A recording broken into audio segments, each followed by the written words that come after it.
इस particular video में मैं डिक्सन टेक्नोलॉजी के बारे में डिस्कस करूंगा और इसका फंडामेंटल एंड टेक्निकल एनालिसिस करके बताऊंगा कि क्या आपका स्ट्रेटजी होना चाहिए 23 तारीख को लेकर।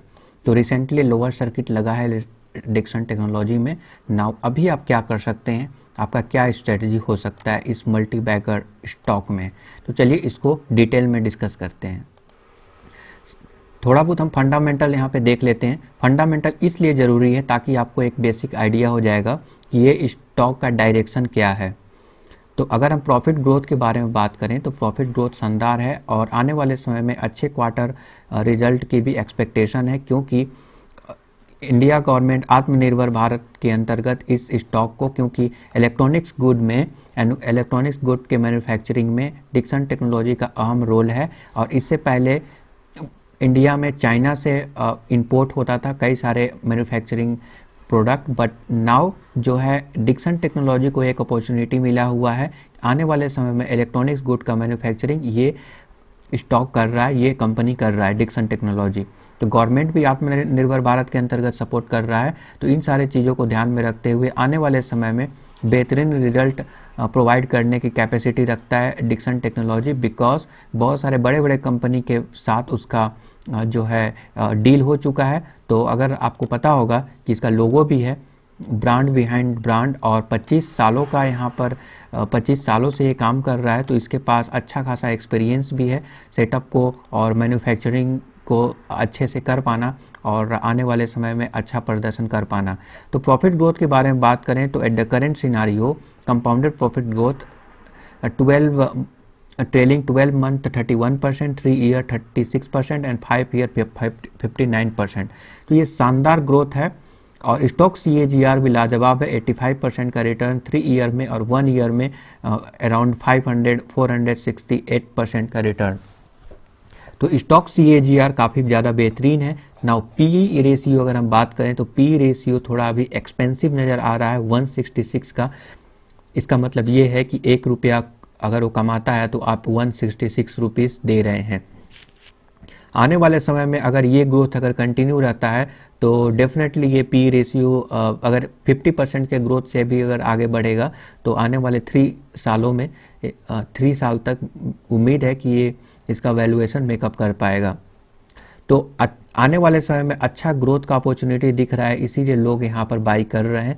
तो फंडामेंटली शानदार स्टॉक लग रहा है क्योंकि कर्जा बहुत ही कम है और प्रॉफिट ग्रोथ शानदार यहाँ पे दिखा रहा है और आने वाले समय में फ्यूचर ग्रोथ भी देखने को मिलेगा, क्योंकि अब फ्यूचर प्रोस्पेक्ट के बारे में बात करें तो डेफिनेटली एकलौता एकमात्र ऐसा कंपनी है जो इलेक्ट्रॉनिक्स गुड में अपना प्रोडक्शन और मैन्युफैक्चरिंग कर रहा है। और हालांकि इनके अगर पीयर के साथ अगर कंप्लीट करें तो कंपैरिजन करें तो देखेंगे कि कोई भी ऐसा कुछ कंपटीटर नहीं है जो इसको डायरेक्ट टक्कर दे सकता है, जो भी लिस्टेड कंपनी है। तो इसीलिए डिक्सन टेक्नोलॉजी आने वाले समय में मल्टीवैगर बनाने की कैपेबिलिटी रखता है। इसीलिए आपको प्राइस जो है स्टॉक का CAGR काफ़ी तेज़ी से आगे बढ़ते हुए देखने को मिल रहा है और अराउंड 500% का CAGR यहाँ पर मिल चुका है ऑलरेडी। तो कंपनी प्रॉफिट कर रहा है, कंपाउंडेड प्रॉफिट ग्रोथ शानदार है, सब कुछ बेहतरीन है। शेयर होल्डिंग पैटर्न के बारे में बात करें तो FIIs 20, DIIs 15.29% और प्रोमोटर के पास भी 35% है। और वैल्यूएशन हाई होने की वजह से और जो भी रीज़न हो, प्रोमोटर ने अपना होल्डिंग डिक्रीज किया, बट एनीवे डिक्रीज करने के बाद जिस तरह से प्राइस का मूवमेंट हुआ है वो लाजवाब है। तो ये एक निगेटिव पॉइंट है कि प्रोमोटर ने अपना होल्डिंग डिक्रीज किया, बट आफ्टर डिक्रीजिंग ऐसा कुछ प्राइस में स्टॉक में ऐसा कुछ गिरावट देखने को नहीं मिला। तो आप बोल सकते हैं कि इन्होंने सोचा होगा कि अभी प्रॉफिट बुक कर लेते हैं, अभी थोड़ा वैल्यूएशन हाई चल रहा है, कोरोना को देखते हुए उन लोग इनके जो प्रोमोटर हैं वो प्रॉफिट बुक कर लिए होंगे। हालांकि उससे ज़्यादा कुछ असर स्टॉक के मूवमेंट में देखने को नहीं मिला। तो इसको आप ऐसा कुछ निगेटिव मुझे नहीं लगता है। अगर प्रोमोटर ने होल्डिंग को डिक्रीज किया और उसके बाद अगर स्टॉक में गिरावट देखने को मिलता है तब आप बोल सकते हैं कि फिर तो ये प्रॉब्लम है, बट ऐसा सच प्रॉब्लम देखने को नहीं मिला, क्योंकि उसके बाद से बहुत तेज़ी से स्टॉक का प्राइस में ग्रोथ देखने को मिला। उसके बाद कंपनी ने स्प्लिट भी अनाउंस किया और भी ग्रोथ देखने को मिला। ओके, तो ये एक चीज़ है जो आपको समझना चाहिए। तो मैं इस चीज़ को अभी रिजेक्ट करता हूँ, क्योंकि प्रोमोटर ने डिक्रीज करने का पीछे का कुछ और रीज़न हो सकता है। मे बी कंपनी के एक्सपेंशन के लिए जो फंड चाहिए होगा उसके लिए इन्होंने डिक्रीज किया, या फिर जो भी रीज़न हो, बट इसको हम निग्लिजिबल मान सकते हैं इस आधार पे। अगर हम stock trading at 39.84 times it's book value अगर हम देखें तो ये भी एक कोई निगेटिव पॉइंट नहीं है, क्योंकि मोस्ट ऑफ द स्टॉक जो कॉस्टली होते हैं, जो फ्यूचर में हाई ग्रोथ का पोटेंशियल होता है, ऐसे स्टॉक का जो बुक वैल्यू से प्राइस ऊपर जाना ये एक नॉर्मल सी बातें हैं, और ये दिखाता है कि लोगों को कंपनी के प्रति ट्रस्ट है। तो इसीलिए जो है ये प्राइस जो है बुक वैल्यू से ऊपर जा रहा है, ऊपर में ट्रेड हो रहा है, और इससे किसी प्रकार का कोई प्रॉब्लम नहीं है। तो अगर हम पी रेशियो के बारे में बात करें तो पी रेशियो 166 तो जरूर है, बट ऐसे स्टॉक कॉस्टली एक्सपेंसिव ही होते हैं, तो आपको ये भी सोचने वाली बात है। हालांकि ओवर वैल्यूएशन से थोड़ा बहुत कंसोलिडेशन या फिर शॉर्ट टर्म में गिरावट देखने को मिल सकता है, ये भी एक डिसएडवांटेज है इसका। तो ये रहा हमारा फंडामेंटली स्ट्रांग लगता है, कोई इशू नहीं है। Only thing is that P ratio is very high, और अभी करंट प्राइस जो है बहुत ओवर वैल्यूड प्राइस है, वेरी एक्सपेंसिव है, बट ऐसे स्टॉक एक्सपेंसिव भी देखने को मिलते हैं। ओके, नाउ अगर हम यहाँ पे देखें तो एनालिस्ट का 76% एनालिस्ट बोल रहे हैं कि ये स्टॉक को आप बाय करें, और कुछ लोग यहाँ पे सेल करने का भी यहाँ पे बोल रहे हैं, सेल करने के लिए भी रीजन में भी प्रॉफिट बुकिंग और जो भी हो। ओके, तो अगर हम यहाँ पे बात करें कुछ इसके प्रोस एंड कॉन्स, तो आपको कुछ आइडिया हो जाएगा। प्रो के बारे में तो ऑलरेडी मैं डिस्कस कर ही लिया, बट देखते हैं। Company with high trailing 12 month EPS growth, EPS earning per share growth जो है शानदार है। 5.4 ईयर में 413.9% का रिटर्न फॉर निफ्टी 500 यहाँ पे देखने को मिल रहा है। स्ट्रॉन्ग एनुअल ईपीएस ग्रोथ, ये भी शानदार है। तो देखा जाए तो they are lots of pro, आप देख सकते हैं। एफआईआईज और इंस्टीट्यूशन इंक्रीज देयर होल्डिंग, तो ये सारे जो है प्लस पॉइंट है। कुछ वीकनेस के बारे में भी आपको जानना जरूरी है। वीकनेस ये है कि निगेटिव ब्रेकआउट, देख सकते हैं negative breakout second support. Now ये क्या है, जैसा कि आपको पता है कि आज के डेट में 5% के हिसाब से गिरा है। तो अगर हम डिक्सन टेक्नोलॉजी की अगर हम करंट प्राइस अगर देखें तो स्प्लिट होने के बाद 10% के आसपास जंप देखने को मिला था। उसके जंप के बाद स्टॉक जो है नीचे गिरा, और नीचे गिरने की वजह से जो है आपको यहाँ पे स्टॉक में गिरावट और रिवर्सल स्टार्ट हो गया और डाउन ट्रेंड में स्टार्ट हो गया। ओके, बियरिश देख सकते हैं, बियरिश रिवर्सल, तो बियरिश रिवर्सल है, तो ये भी आपको समझने की जरूरत है। Mutual fund decrease their share holding last quarter, promoter decrease, तो प्रोमोटर का तो मैं ऑलरेडी डिस्कस कर ही लिया हूँ। म्यूचुअल फंड वालों ने भी अपना डिक्रीज किया है, तो ये भी एक सोचने वाली बात है। ये सारे प्रॉफिट बुकिंग है एट द शॉर्ट टर्म, क्योंकि स्टॉक का ओवर वैल्यूड होता है, तो लोग अपॉर्चुनिटी पाकर और इस टाइप के स्टॉक को में प्रॉफिट बुकिंग भी करते हैं। ठीक है, हाईएस्ट रिकवरी फ्रॉम ट्रेड के बारे में बात करें, स्टॉक विथ हाई पी, वो तो मैं ऑलरेडी डिस्कस कर चुका। चलिए हम इसके अब टेक्निकल एनालिसिस करते हैं, और टेक्निकल एनालिसिस करके हम पता करते हैं कि क्या आपका स्ट्रेटजी होना चाहिए डिक्सन टेक्नोलॉजी में। तो ऑलरेडी अगर हम फंडामेंटल के हिसाब से बात करें तो फंडामेंटली डिक्सन टेक्नोलॉजी काफ़ी ज़्यादा स्ट्रॉन्ग है, और फ्यूचर प्रोस्पेक्ट के हिसाब से डेफिनेटली मल्टीबैगर बनाने की कैपेबिलिटी रखता है। फंडामेंटली ये स्ट्रॉन्ग है, इसमें कोई प्रॉब्लम नहीं है। ईपीएस अर्निंग पर शेयर बढ़ रहा है, कंपाउंडेड प्रॉफिट ग्रोथ बेहतरीन है, तो डेफिनेटली आने वाले समय में बेहतरीन प्रदर्शन करने की उम्मीद यहाँ पे देखने को मिल सकता है।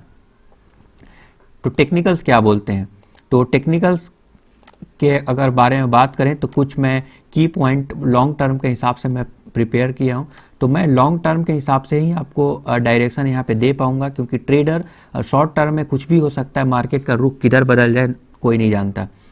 तो अगर हम डिक्सन टेक्नोलॉजी में कुछ की पॉइंट अगर बात करें तो कुछ स्टॉप लॉस है। अगर आज के डेट में अगर आप बाई करते हैं तो 50 का ये स्टॉप लॉस लगाना मत भूलिए, क्योंकि ये स्टॉप लॉस अगर हिट करके अगर ये ब्रेक करके अगर नीचे जाता है तो ये डाउन ट्रेंड आपको दिखा सकता है। आज के डेट में 5% का लोअर सर्किट लगा है, तो आपको ये नहीं भूलना चाहिए। तो ये लोअर सर्किट लगना मतलब सोचने वाली प्रॉफिट बुकिंग ही है एक्चुअली। हाई वैल्यूएशन होने की वजह से करेक्शन, कंसोलिडेशन, ये सारे पार्ट होते हैं स्टॉक मार्केट में। अगर यहाँ से लेके यहाँ तक भी अगर आप देखें इस दोनों लेवल के बीच, यहाँ से लेके यहाँ तक, तो आपको अराउंड 18% का गिरावट देखने को मिल सकता है यहाँ पर, ठीक है, यहाँ से यहाँ तक।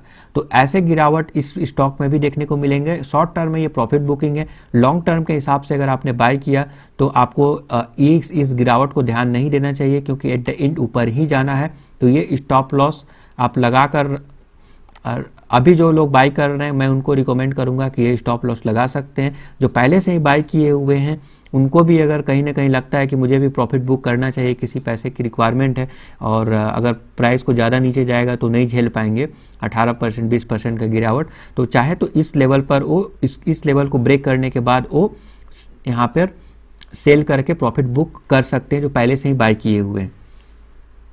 अगर आप लॉन्ग टर्म इन्वेस्टर हैं तो मैं रिकमेंड करूंगा हर गिरावट में बाय करें, होल्ड करें, और जब अपर सर्किट लग रहा होगा तो जस्ट आपको वॉच करना है।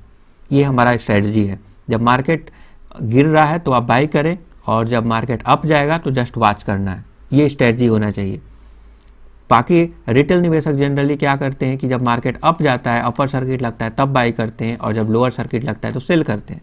आपको ऐसा नहीं करना चाहिए, ठीक है। ये टेम्प्रोरी गिरावट है। आपको भी पता है कि कोरोना वायरस, बॉन्ड यील्ड, ये एक सब बहाना है मार्केट में करेक्शन के लिए, और इसी की वजह से ये करेक्शन देखने को मिल रहा है बहुत सारे स्टॉक में।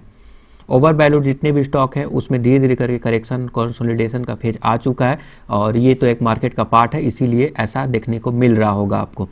तो जो लोग बाय करना चाहते हैं हर एक गिरावट में एक्यूमुलेट करें, क्योंकि डिक्सन टेक्नोलॉजी जैसा स्टॉक जो है हायर वैल्यूएशन पर ही हमेशा मिलेगा, और आने वाले समय में मल्टी बैगर बनाने की कैपेबिलिटी रखता है।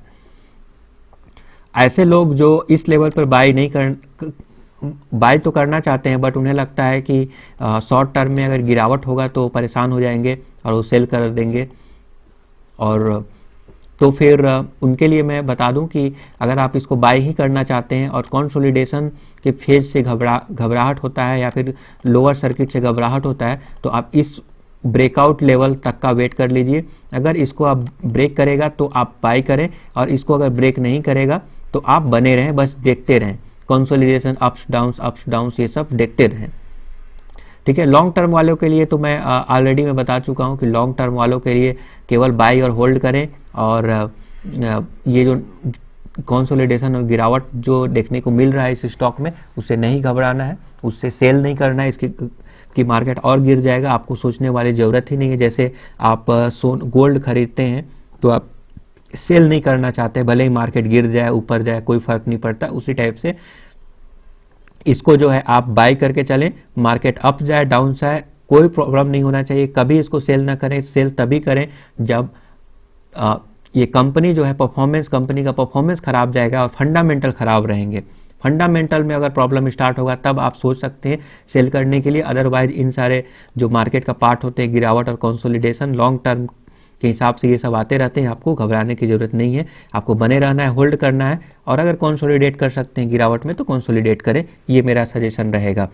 और ऐसे लोग जो ये कंसोलिडेशन और लोअर सर्किट से परेशान हो जाते हैं, उनको ब्रेकआउट तक रुकना पड़ेगा। ब्रेकआउट इन द सेंस इस लेवल को अगर ब्रेकआउट करेगा, मेरा ऐसा मानना है कि इस लेवल तक ये कंसोलिडेट करेगा। अप्स डाउन्स लंबे समय तक चलते रहेंगे, may be 1 month 2 month 3 month, कोई आइडिया नहीं है, ठीक है। लंबे समय तक भी चल सकते हैं ये लेवल, बट इसको अगर ब्रेक करके ऊपर जाएगा तब आप बाय कर सकते हैं, तब आप एंट्री लेंगे तो हो सकता है आपको तुरंत 5 से 10% का रिटर्न देखने को मिल जाए। अदरवाइज लोअर में बाय करेंगे तो एट द एंड तो ऊपर ही जाना है, आपको बेनिफिट ही होगा। तो लोअर में बाय करें, अदरवाइज ब्रेकआउट का लोअर में बाय करेंगे तो कंसोलिडेशन फेज का वेट करना पड़ेगा, यही एक प्रॉब्लम है। अदरवाइज इस लेवल को ब्रेक करने के बाद आप बाय कर सकते हैं। स्टॉप लॉस लगाना ना भूलें 3950, क्योंकि वैल्यूएशन हाई है, प्रॉफिट बुकिंग यहाँ पे बनता है, करेक्शन बनता है इस स्टॉक में, प्रॉफिट बुकिंग और भी हो सकता है। 5% तो आज गिरा है, कल भी हो सकता है थोड़ा बहुत गिरावट होगा, देखते हैं क्या होता है। बट आपको शॉर्ट टर्म में भी कम से कम नुकसान हो, इसीलिए अगर आप स्टॉप लॉस लगाना चाहते हैं तो 3950 को आप रख सकते हैं। इसको ब्रेक करेगा तो नीचे की और नीचे जाने की पॉसिबिलिटीज़ यहाँ पे देखने को मिल सकता है आपको। ठीक है, तो 3950 का स्टॉप लॉस लगाना ना भूलें, और जिसको एवरेज भी करना है इसको ब्रेक करने के बाद ही एवरेज करें, नहीं तो फिर अदरवाइज अगर आपको बाय ही करना चाहते हैं डिक्सन टेक्नोलॉजी तो फिर इस लेवल पर भी बाय कर सकते हैं। ये हमारा रिकमेंडेशन रहेगा डिक्सन टेक्नोलॉजी को लेकर। फिर भी किसी प्रकार का डाउट है तो आप कमेंट करके पूछ सकते हैं। Thank you for your support.